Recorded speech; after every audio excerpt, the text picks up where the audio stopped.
தைரியமா சொல்ல பாருங்க. இது முதல் வாரம்ல, நானும் பழகலை, நீங்களும் பழகலை இல்லையா? என்ன கணக்கு?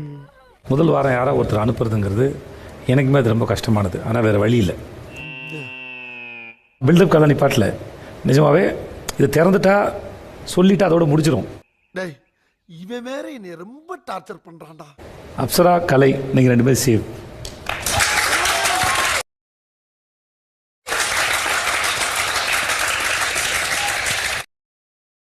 மிச்சம் இருக்கிற 5 பேரில் யாருன்னு பார்த்துலாமா?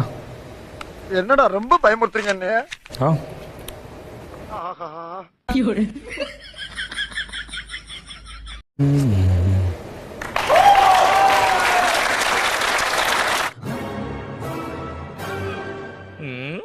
காந்தி சார். Yes sir. உங்களுக்காக நான் அன்போடு காத்திருக்கிறேன். தான் இந்த எவிக்ஷன் ப்ராசஸ் தொடங்கி